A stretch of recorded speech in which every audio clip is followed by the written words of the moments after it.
Both of us want to go on record as being sinfully proud of our website developed by Small Fry Marketing called justbarelychristian.com. Links to all episodes of The Soul's Garage can be found there, as well as blogs, some really cool graphics, jokes. Some really bad jokes at that. And other nonsense. Also, if you want to get in touch with us here in the garage, you can do that at justbarelychristian.com. And we'll soon be posting information about a new restaurant we're opening. It'll be called Karma.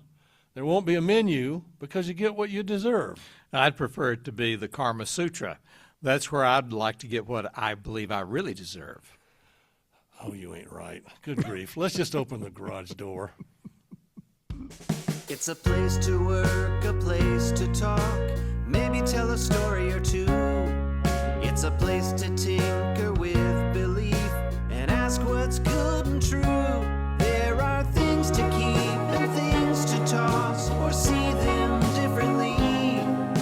You'll find us in the Soul's Garage. Come share a laugh or three. The Soul's Garage, the Soul's Garage. Whatever your model of faith, let's question, ponder, wonder why on any path you take. Hello and welcome to the Soul's Garage. I'm Paris Donahue. And I'm David Ezekiel, and we've opened the garage door to hang out with you and tinker with this vehicle called faith in order to keep it running smoothly in all of our lives. I had the privilege, and I do say it was a privilege, of serving for a brief time as a hospice chaplain. I found it very, very, very profound work. But one patient in particular, I remember, her name was Ruth. And on my very first visit with her, I sat down and talked about what I could do and what the hospice could do and all of those kinds of things. And then I said to her, so tell me, Ruth, what can I do to be helpful to you along this journey? And she thought for a minute and she said, shepherd me along this journey, but don't point the way. Wow, that's pretty impressive. It was very profound. And, you know, as pastors, David and I kind of see our task in those terms. The people that life brings across our path need companions to support them and to encourage them and to be sounding boards for life's struggles. But they don't need us or anyone else to claim that we have all the answers and to say, well, you got to do it this way. We two old geezers see our task as enabling persons to be interpreters of life. To quote the motto of the United Church of Christ, of which I'm a part, we never want to put a period where God has put a comma. So I think it's safe to say that we came away from our last episode with a deeper sense of that task than ever before. And we talked about Carlisle Marnie's ideas about life's adjectives and nouns. Why don't you unpack that for us a little bit? Okay. Marnie said that the adjectives of life are the descriptors of life that talk about, the different roles that we play, like, man, woman, child, gay, straight, bisexual, Democrat, Republican, Southerner, Northerner, all of those any of those kind of words that you think of. And those are important words, but he said those adjectives are not as important as the nouns of our life. And the nouns are things like human being, person, child of God. And when we get those nouns and adjectives mixed up, that's when we start having lots of trouble, not only in our relationships, but in our society and in our whole world. And we're very convinced that our polarized, angry world these days desperately needs to understand the differences between adjectives and nouns if we're going to avoid a catastrophe. And so in our previous episode, we interviewed our friend and the founder of Small Fry Marketing, Emily Hensley, to tell her story about the adjectives and nouns that have defined her life and are even defining it even now. And if you haven't listened to that episode, we'd strongly encourage you to pull it up and give it a listen. Today's episode and the following episode will build upon that foundation. So, Emily, welcome back to the Soul's Garage. Thanks for having me, guys. I'm Looking excited for- to be here. We're looking forward to it. Oh yeah, I'm going to tell you that from the people I talked with,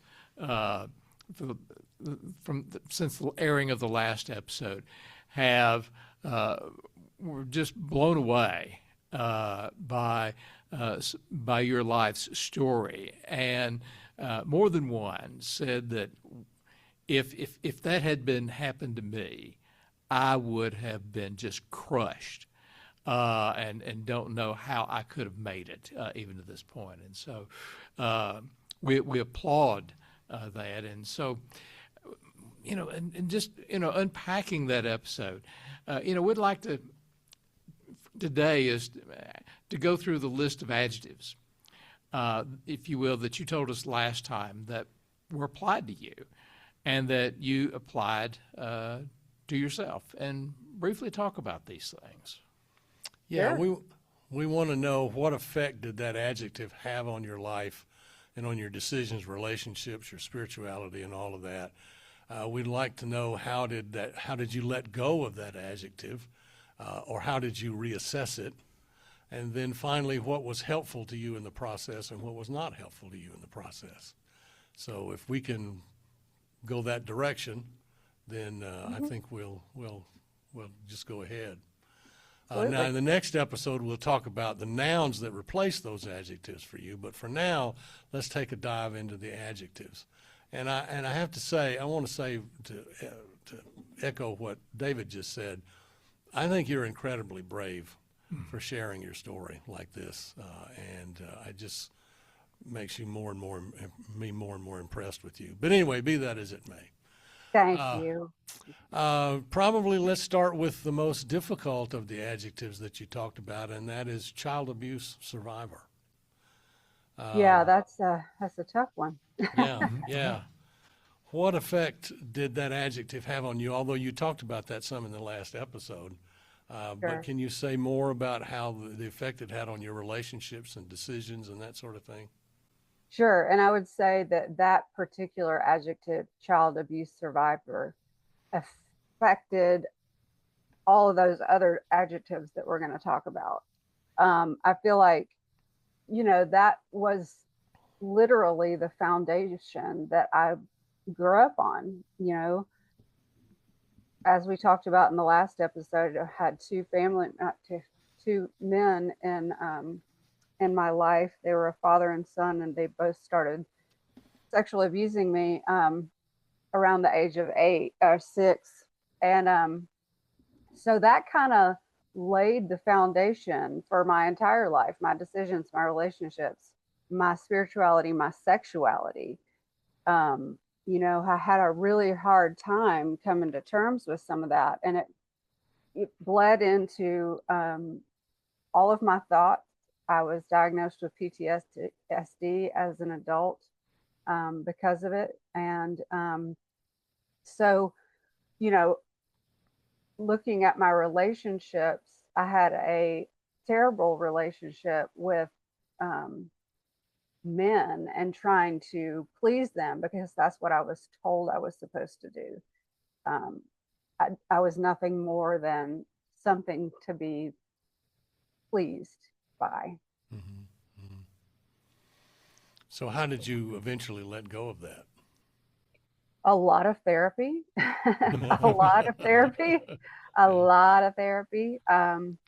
cognitive behavioral therapy, hypnotherapy, Reiki. I mean, you name it, I went through it. And then, of course, also just refinding my faith, because we talked about last time, how I was raised in church, and that's nothing bad to say about the choices that my family made to attend a particular denomination and type of church. It's just what you did in the South. Yeah. The second question you ask in the South after you ask what's your name and say where you go to church. Yeah. It's called Southern Baptist for a reason. That's exactly right. And so, that predated a lot of things. And so letting go of it was terribly hard. And I will say to anybody who has ever been through that, there's no way to erase it. There's no way to really, you let go of it and you learn to kind of deal with it. You learn to kind of cope. And then you also learn to try to be grateful for, where you've come and how far you've come, and give yourself the grace to admit that, brag on yourself to yourself. I'm a good person. I'm not a failure. You have to do those reaffirmations for yourself. And so I think I have to do a lot of that. There's days when it comes back, it seeps in. But you have to go back through that process. It's a constant churning process. But as far as what was helpful to me in the process was that therapy. What's not helpful is, people who hear about my story and they say, oh, woe is you, kind of thing. And I get that, but I don't want to be, oh, that's Emily. She's the girl that is the child abuse survivor. And that's naturally what people do. I mean, somebody goes to prison and you say, oh, that's the guy that went to prison. And you're just kind of attached to that forever. And so for me, I had to learn to let it go. That was something that was attached to me for a long time, and it's not anymore. Yeah. It occurs to me that, and David and I were talking about this just a little while ago, that sometimes there are people you run across that you just don't like, that, for whatever reason. But so many times, if you had the opportunity to kind of get behind the facade and to look into what they have been through, then you're a little bit more willing to cut them some slack. And it just strikes me that what you've been through, and particularly with this particular adjective, I think we all need to be a little bit more careful with the adjectives we use to apply to other people, because we don't know the path that they've trod. And we're doing it right now. ICE is, attacking people because they're Hispanic, or, those adjectives, they're defining them, foreigner, illegal. Yeah. I've heard of them just coming up and said, you don't look like you belong here. Right. Okay. Well, if that's the case, there are a few people I'd like to put on that list. That's right. Another adjective you used, and this one is a difficult one too, was promiscuous girl. That makes me think of that song, Promiscuous Girl. I don't know if you guys have ever heard that. No. See, that's where the generation gap comes in, right? like I've got for Christmas I got a sweatshirt that said I still miss John Prine. And I have all of these people younger than me come up and say, who's John Prine? I say, he's only the best singer-songwriter of the late 20th century. That's all. That's it. Anyway, but I digress.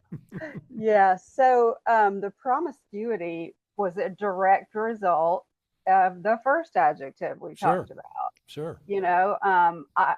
I was groomed and trained to believe that was my ultimate goal in life, was to please guys. And I found that when I did,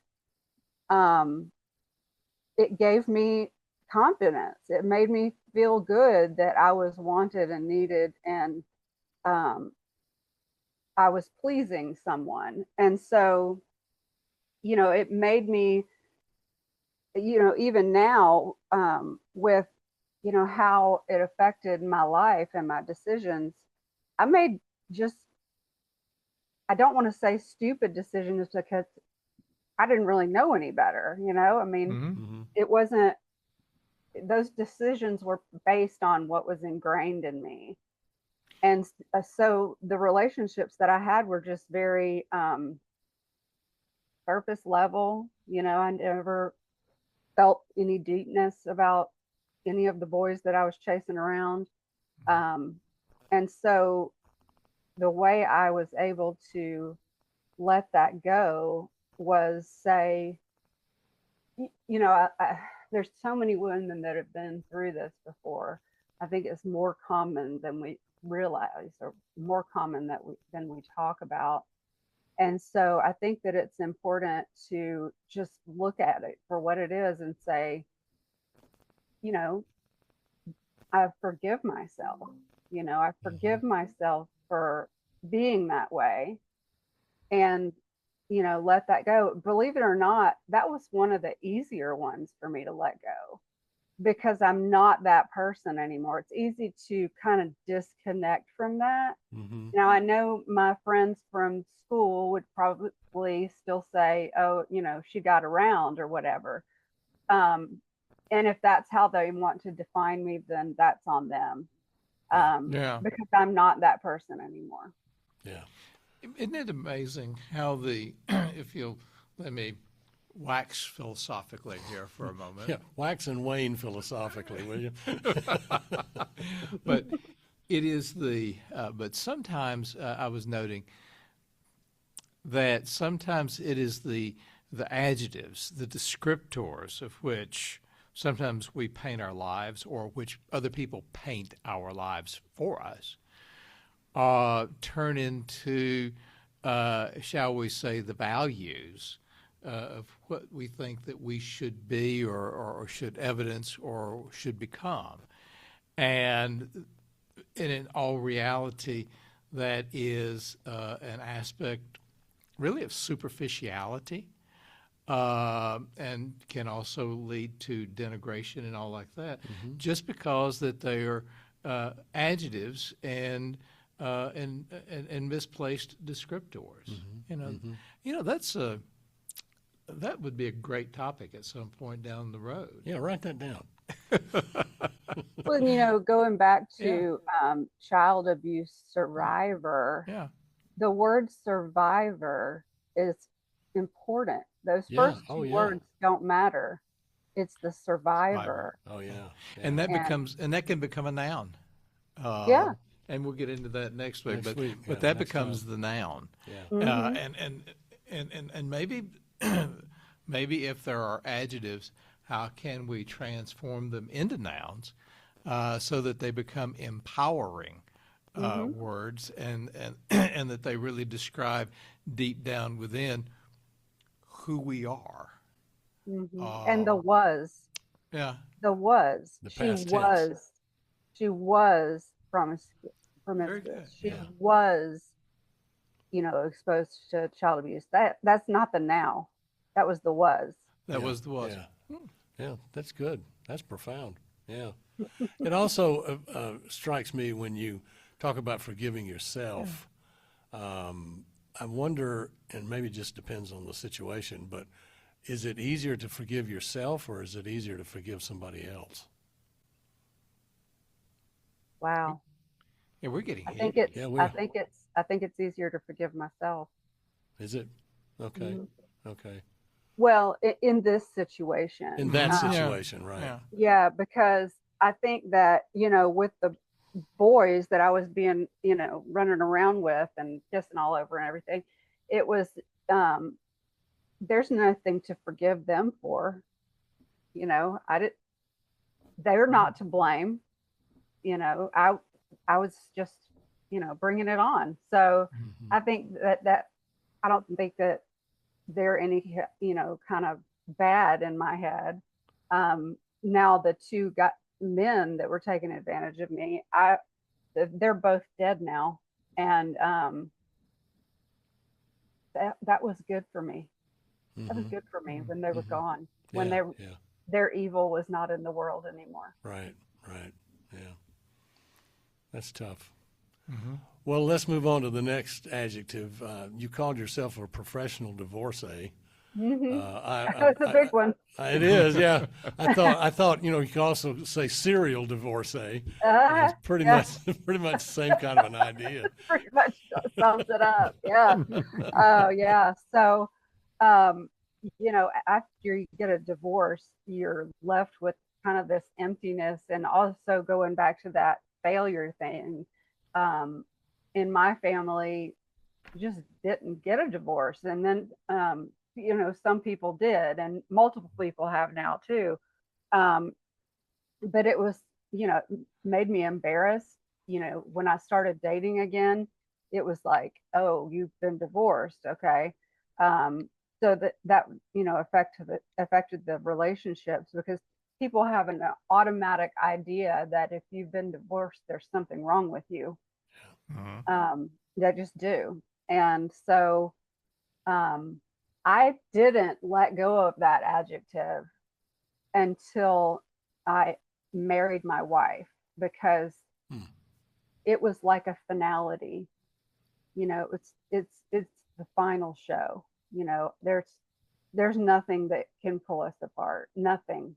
And we've been through so much in, the 7 years that we've been together. We've been through more than a lot of people will ever go through. Some really heavy stuff. And so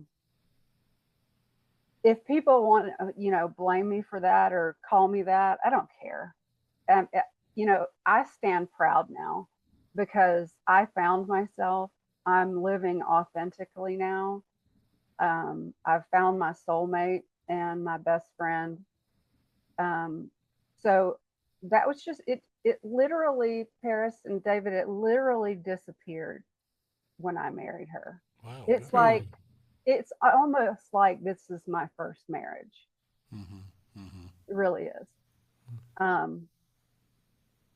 It wasn't it's never helpful in the process when people want to talk about it or ask me about it. I mean, I don't go around saying how many times I got married, but if somebody knows, that's fine. But it makes me feel like I have to explain it or tell a story to justify it. And so I stopped doing that, because I don't have to justify anything to anyone. It's okay between me and God. It's okay with me and my soul. It's okay with that. So yeah, that's a tough one though. In theological terms, we're clergy, so we bandy around those kind of terms. Here you go, bringing God into it. Yeah, well, whatever. Just barely Christian. Just barely Christian. But well, isn't that what you do in the garage? I mean, all of a sudden you start talking about the really deep things of life. Sometimes. That's the whole point. Yeah. And that's the whole point. And we appreciate our listeners, sitting here, because sometimes you just. You're just going, wow, and these are things that you start thinking about. But one of the things that what Emily brought up so well were these aspects of that she let it go and she transitions. I don't have to explain that anymore. I think that's crucial. That's crucial. But in biblical terms, we would call that redemption. And that is and the really the noun aspect of that would be redeemed. That's what it feels like. Yeah, that's what it feels like. It's a complete peace. It's just letting it go. Let it go, let it go. This one's turning into a sing-along. That's right. Well, I wonder how many people are going to be singing that all day now. Right, yeah, thanks a lot. Well, along those lines, another adjective, and you didn't use this exactly this way, but what I jotted down was an adjective was secret lesbian. You talked about how you knew early on that you liked girls, kindergarten, and just but we weren't about to go that road. You couldn't do that. Well, not in the culture and context of which she was raised. Well, of course not. Yeah. Well, I referred to it as a very quiet secret. Yeah. So that's probably why you jotted that down. But yeah, I mean, I knew that deep down in my soul that I liked girls, and you didn't talk about that. So obviously the result it had on my life was I was trying to put a square peg in a round hole, Mm-hmm. and it just wasn't working. I was trying so hard to make those puzzle pieces click together with a man because that's what I thought I was supposed to do. And that goes all the way back to the child abuse. It goes all the way back to the promiscuity, and all the way back to being, feeling like a failure and all of those things. So I thought, well, it's just another thing that people are going to go, oh my God, did you hear what's next with Emily? Because um, I had a lot of embarrassment because of all the choices that I made that were a result of all of these adjectives. And so I remember I dated girls in secret between divorces, and just thought, oh no, my family's never going to accept that. And then when I came out to my mom and told her about Renee, she was like, okay. And I was like, that's it. She said, I just want you to be happy. And my 90-year-old grandmother said, I just want you to be happy. When she found out a few years before she passed. And, some of my friends, when I told them, they were like, yeah, I can see that. Well, I wish somebody would have told me. Yeah, you're saying, am I the last person that figured this out? Sometimes when you're in the middle of it, you are the last You person are to the figure last it person out. to figure it out. Yeah. And people have a lot of questions about that. And I'm not private about it. If they want to ask me questions about how I evolved into that, I don't have to tell them all the nasty history or whatever, but being able to just assess it for what it is and accept myself for who I am, finally, completely, utterly authentic. God, it just feels so good. It just feels so good.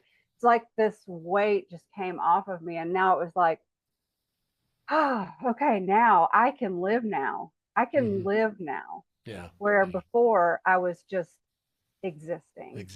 Yeah. Wow. The last adjective that you mentioned, and you've used it several times today, but it is a big one. Yeah. And that is failure. And that felt like a big, that bold print for a stamp. I felt like I had a giant stamp of failure right here on my face. And that's literally the way I felt. Yeah. And even around family, they never made me feel like a failure, ever. Not anyone in my family. Well, some of that stuff going back. But I just felt like every time we'd get together or something, it's like, well, what has Emily been up to? How many times have you been married? And my dad used to joke about that. How many times have you been married now? And it's like, you know what? That's not funny. It's just not funny. Yeah. I don't say to you, how many times have you done this, that, or the other? Why are you holding the candle to me? And I think a lot of that is projection when people do that. They're projecting because they don't want to look at their own failures or what they perceive as failures. So they'd rather look at someone else to make themselves feel better. Right. Yeah. That we run into that a lot when you, as pastors, I know David and I have, when you deal with people who are in some kind of deep pain or, like a loss or a grief or something like that. And you realize the reason why people say those pithy little ridiculous sayings like, well, God needed another angel in heaven, things like that. They say those things. Anymore. Yeah, they're not hurting anymore. They say those kinds of things to hold that person's pain at arm's length because they don't want to deal with their own pain. It's all a smoke screen. If you sit down, and David and I did a couple of episodes on those kinds of things, and funeral home theology. Funeral home theology, Go back and listen to it if you haven't. It's pretty good. But that's exactly what you're talking about. People concoct that kind of stuff rather than deal with their own issues, particularly if they're feeling like a failure. Yeah, Yeah. and I think that I can, I tend to think in, what do you call it? I can't think of the word, but I can literally picture if somebody's thinking of me that way, I can tell. You can just tell somebody's being judgy. Mm-hmm. And I feel like that stamp is not here anymore and it's in my hands. And I go, okay, here, you can have it. If you need to do that, you can have it because it's not mine. Mm-hmm. You're putting that on me. So I'm going to take it and hand it back to you because there's no reason for you to put that on me. Yeah. But I'll tell you, I had one person who listened to your story from the last episode, and the thing that made an indelible impression upon her was the fact that you had been downsized from a company. A billion, and this was their statement, a multi-billion-dollar company. And the position that she had, and she felt like a failure. Said, "Wow!" Said, "I had that same feeling too when I was downsized." She said, and she said, "That's just incredible." And here she is being a very successful person with her own marketing firm, and she said, "That's incredible." And I think I'd like to pick up on that when we get in, because that becomes a noun there. And I'd like to pick up on that on the next episode, if you'll let me write that down. Yeah, go ahead and jot that down so you don't forget it. I appreciate you sharing that with me and that's what I mentioned, in the last episode was if my story can have an effect on someone in a positive way, that, you guys said that I'm brave. I don't feel like it's bravery. I feel like it's transparency so that if people need to hear that and it helps them, then that's what I'm going to do with it. Mm-hmm, mm-hmm. Absolutely. That's another good noun. Transparent. Transparent, right. Mm-hmm. Don't get my brain rolling. I'll forget what I was supposed to say. Well, Paris, you're so transparent, folks can see right through you. It's probably better than seeing me as I am. What was most helpful to you in letting go of that failure adjective? It all came from within, and a lot of that goes back to the therapy too, but a lot of that was, letting it go is just honestly a choice. Mm-hmm, mm-hmm. And really, if you think about it, everything comes down to how you choose to label yourself.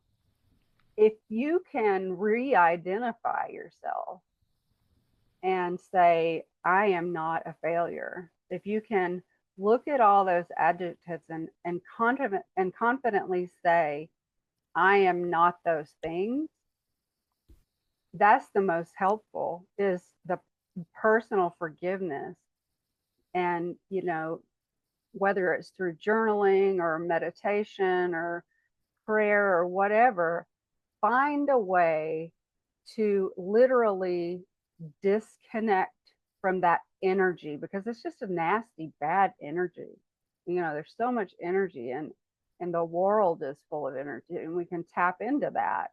And so if you allow those adjectives to put a dark cloud over yourself all the time, that's what you're going to project. It's going to put out into the world. But if you can take those things and just lift them off, just let them go. It's a choice. Every way we feel about ourselves is a choice, whether it's conscious or unconscious. Absolutely. Absolutely. Yeah, that's a profound insight. That really is. That it all comes down to choice. And stay with it.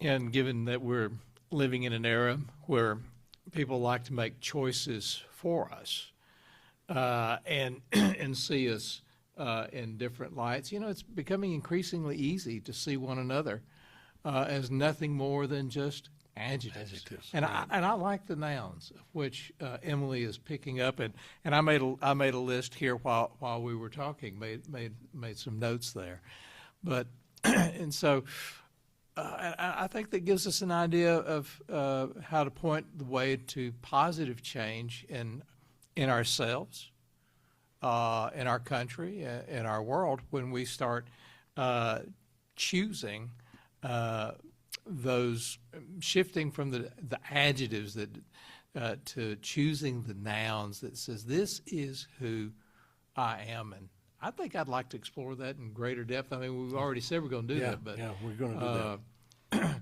we actually might have to do some work. To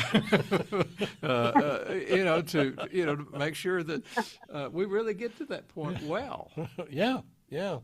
So, we want to explore that topic in greater depth in the next episode, as well as particularly what role, if any, spirituality plays in the solution. And we've already heard Emily make several comments about that. Absolutely. So we'd be tickled to hear what you think. If you would like to drop us an idea or a thought or a story, contact us through thesoulsgarage@gmail.com or through our website, justbarelychristian.com, where you can get lots of other stuff too. Well, I think Mama's calling us into the house for dinner. I think so.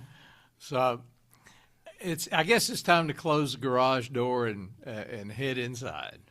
Yeah. So until next time, thank you, Emily, again, and we'll see you at the next time we get in the garage. And until then, I'm Paris Donahue. And I'm David Ezekiel. And we'll see you again soon here at the Soul's Garage. The Soul's Garage was written and recorded by David Ezekiel and Paris Donahue. Our theme song was written by Adam and Brady Beard and Paris Donahue. Oh, that's you. That's me. Oh, okay. Me all over. And it was performed by Adam and Brady Beard. And recorded by them, too. Isn't that what I said? Close enough. Our podcast cover art was designed by Nancy Arndt. And our justbarelychristian.com website was designed and is being maintained by Small Fry Marketing. Our Office of Salary Raises is directed by Xavier Breath and his assistant, Donnie Von Thinkett. We'd love for you to send us your comments on Facebook or Instagram, or email us at thesoulsgarage@gmail.com. You can also contact us, as we've said before, via our website, justbarelychristian.com. And we'd really appreciate it if you'd click that follow button on whatever platform you're using to listen to or watch us. And if you do, we'll put your name on the list for our silent auction. You could even win a dog whistle, maybe even 2 mimes. It'd be a silent auction, wouldn't it? That's what we're calling it, a silent auction. Oh, okay. And as always, the Soul's Garage is a production of Two Old Geezers Studio.